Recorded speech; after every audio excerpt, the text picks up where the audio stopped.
네, 금요일 마켓 리더 특급 전략 한화투자증권 최석원 리서치센터장님 오셨습니다. 어서 오세요. 네, 안녕하십니까. 잘 지내셨어요? 네. 금방 아주 찬바람 불고 아주 겨울 갑니다. 이제 증권사들은 내년 전망 자료들 지금 막 준비하고 내시고 바쁠 텐데요.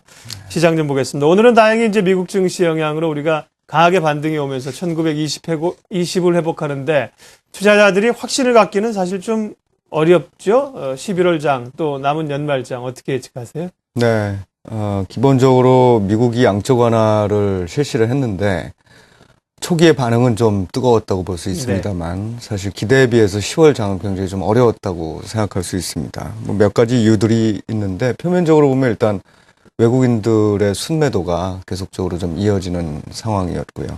그 다음에 국내 기관 투자자들도 사실 이제 외국인들이 계속 팔기 시작하니까 좀 보수적인 스탠스로 돌아선 것 아니냐 이런 의심이 있었고, 뭐 다양한 불확실성들이 계속 제기가 됐습니다. 네. 특히 연말에 지금 이제 이번 달에 미국 대선이 있는데 대선이라는 이슈가 재정 절벽과 더불어서 계속 다시 한번 논의가 되는 상황이었고, 특히나 미국 대선이 박빙의 승부로 가면서 더더욱 불확실성들이 커진 느낌이 있습니다. 유럽 쪽도 마찬가지로 스페인 구제금융에 대한 얘기들이 끊임없이 제기가 됐고, 이제 또 중요한 거는 국내 기업들 실적이 3분기에 썩 좋지 않았었습니다.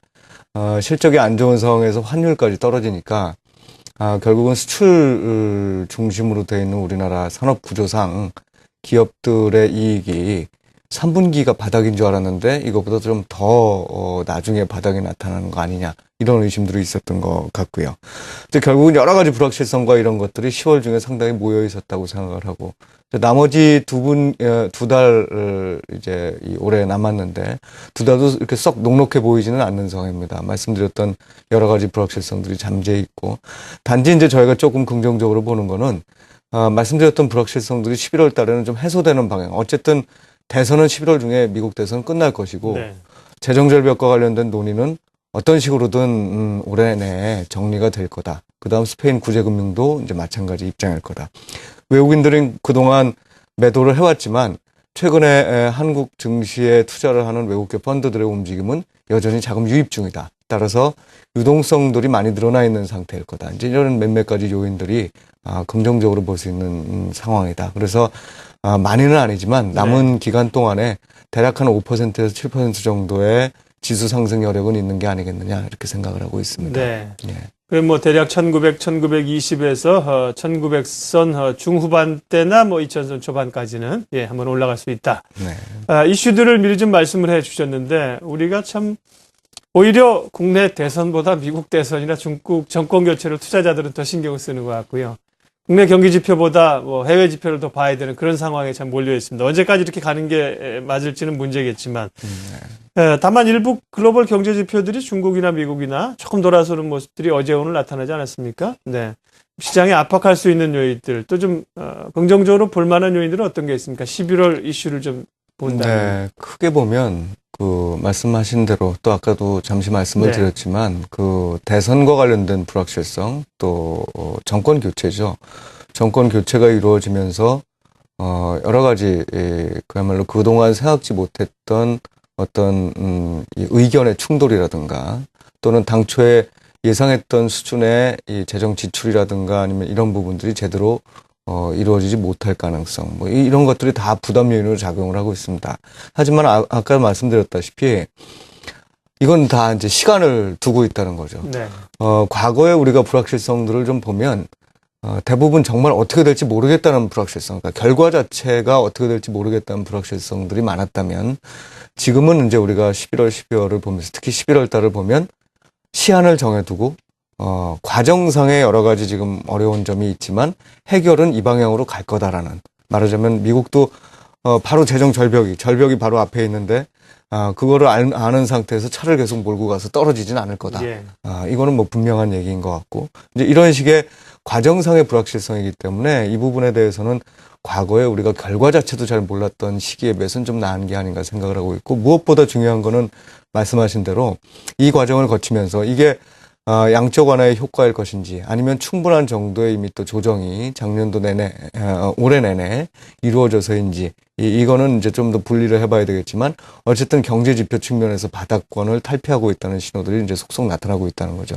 중국의 PMI도 역시 보여줬지만 중요한 거는 그 미국의 고용 지표를 비롯한 각종 경제 지표들이 당초 시장 참가자들이 예상했던 것보다는 나은 모습들을 이제 나타내고 있다. 결과적으로 그럼 이제 다들 이런 의심을 할 수 있습니다. 과거에는 경제 지표가 돌아서기 전부터 이미 주식시장은 돌아서고 네. 굉장히 빠른 반응을 보였는데 이번에는 왜 그러냐. 이 부분에 대해서는 상당히 많은 불확실성들이 또 장기적으로 저성장에 대한 우려들이 지표를 확인하고 가자는 어떤 그런 심리를 상당히 부추기고 있다고 생각을 합니다. 지금 지표를 확인하고 가자는 심리들이 팽배해진 상태에서 바닥권을 지나고 있기 때문에 아직까지는 이제 주식시장에서 반응하는 정도가 미약하고 거의 반응을 안 하고 이렇게 좋아졌다가 금방 나빠질 수도 있다는 우려감들이 있지만 저희들이 보기에 큰 사이클상 완만하나마 비즈니스 사이클의 회복이 이어지는 이런 국면이 좀 더 나타난다면 주식시장 쪽에도 좀 더 긍정적인 시그널로 작용을 할 거라고 보고 있습니다. 네. 최근 이슈인 그 환율 얘기, 증시 영향 얘기 좀 하겠습니다. 시장이 투자자들이 그토록 갈망하고 있던 양적 완화가 이제 후유증을 낳기 시작하는 거죠. 네. 예. 돈을 푸니까요. 상대적으로 우리 원화나 중국의 위엔화에 불똥이 튀어서 강세로 나타나고 있고요. 경제적 부담을 준다는 건데, 예, 우리 원화, 위안화 이 절상은 증시에 어느 정도 영향력이 있다고 보세요? 기본적으로 뭐 위안화나 원화 절상이 되고 있다는 건 수출 의존도가 높은 국가 입장에서 보면 굉장히 큰 부담이죠.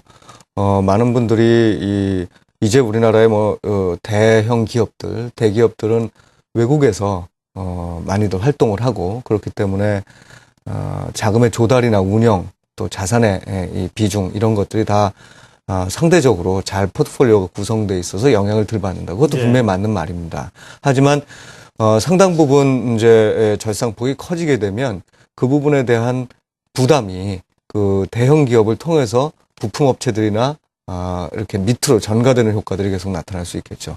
그래서 분명히 이제 부담인데 문제는 그 두 가지 측면이 좀 고려돼야 될 필요가 있다.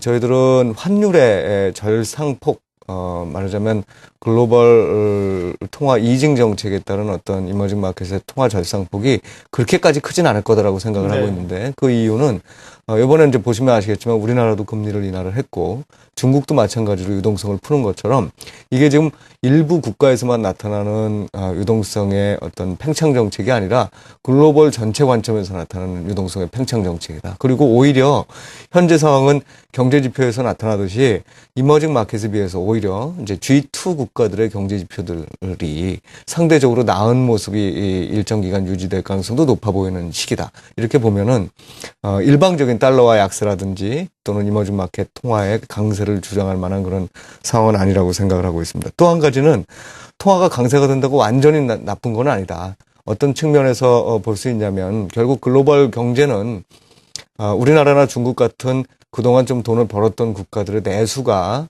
살아나는 거에 상당한 어떤 기대를 걸고 있는데 사실은 이게 의도적이든 그렇지 않든 간에 환율을 상대적으로 저평가시키는 정책들 또는 그런 상황이 내수의 회복을 좀 억제하는 효과들이 있었다. 이제 그런 걸 본다면 어떻게든 지금의 이제 환율 강세는 이게 분명히 수출 기업 쪽에는 나쁜 영향을 미치겠지만 내수와 관련해서는 실질 소득의 증가라든지 또는 내수 기업들의 이제 수입 그 원료죠. 그런 부분들에 있어서 비용 절감 등을 통해서 또 상쇄되는 부분이 분명히 있을 거라고 생각하기 때문에 당연히 지금 이제 빠른 속도로 떨어지는 부분은 걱정을 해야 되겠지만 좀 완만하게만 떨어진다면 증시에는 큰 타격을 주지는 않을 거다라고 보고 있습니다.